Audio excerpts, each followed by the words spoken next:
The shield is Thomas's. He was Gaston's killer.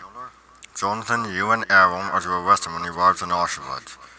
We now know that the Athene he has arranged to marry is Brianna Burnt's half-sister, meaning this arrangement could be possibly an act of treason, and his murder of Guthrum is another mark against him. Catherine, Domenico, I never thought that Thomas would end up becoming my enemy.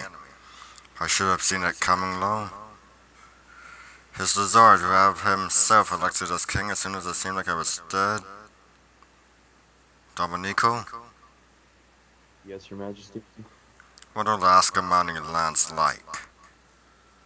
Many of us are shipbuilders, others are anglers and graziers. Some make metal appliances. Our agents often visited foreign strands. We are able artificers and creators. We make beautiful boats. Abodes are adorned with artworks and tapestries, and our bijoux are among the finest in the world island. My mother's grandmother owned a necklace of Ascomani origin. Speak on, Domenico.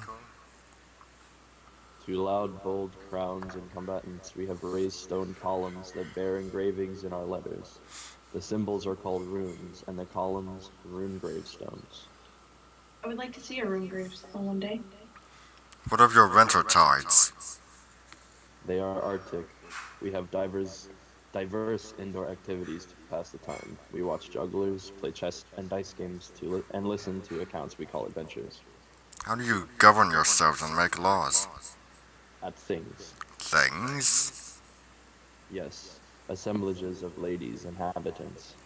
Yes, I've seen such things at the colonies that have turned Easternack.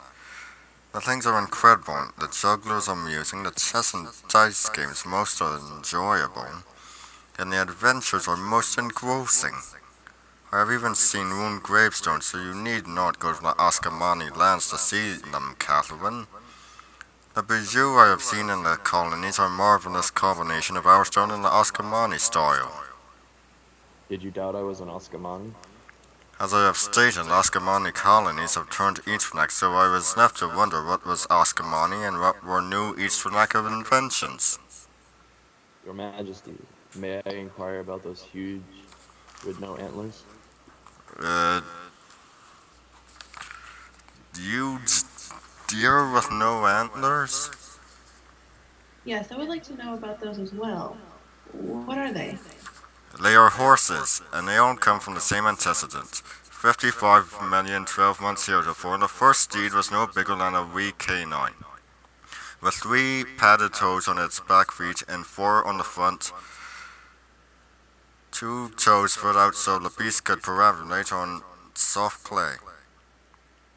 As nature lands greenwoods diminished and grassland spread, it moved out onto the flat land, adapting to the changing conditions. To boat faster, it grew longer limbs and lost all but one of the toes on each foot, which developed into a hoof. With longer legs, the animal needed a longer nape to browse, and so 3 million 12 months heretofore, the gods of the sky and the earth presented us with a horse, here in the flatlands of the western Easternack lands. Our horses have remained the same since that ultimate transformation, showing the lineaments of both the zebra and the domestic steed. Its mane isn't flow, but stands up straight, and it has a dorsal stripe like the zebra. As steeds developed, so did we Easternack. We had the knowledge that the steed was not meant to become food. We knew it was for far grander things. 5,012 months heretofore, we applied them to pull our carts. Of all animals, why the horse? Availability. It lives close to where we breed, drove, and farm crops. Another reason is adaptability.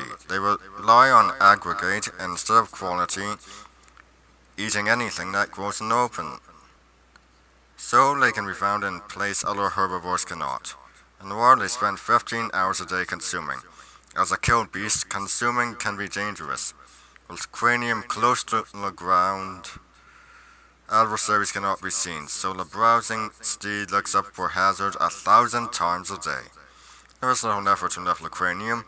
If it were, the steed would soon tire out. A steed's nape is like a bent spring that collects orderly. Brian, where is my fiance? I'm going to kill him. You two know each other? We met in Bowmanwar long ago. Thomas is marrying a warrior woman? Is he suicidal? At this point, I'd say he's exceptionally dense. Arranging a marriage with someone who hates him? My maternal half-brother Brian is forcing me into the marriage. Let's see how much of a forced marriage it is when the bride kills the groom. Why would Thomas do this? I suppose he's going to become Brion's puppet wonder if he removes me from the throne. That is exactly it. Adelaide, why don't you just kill Brion? Because I fear him. I was afraid of him even before his face was burned. He is like a gargoyle.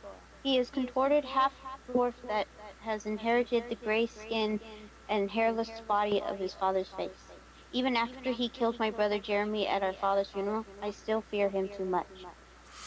Jeremy, my friend and blood brother. Another person Brion is responsible for the death of.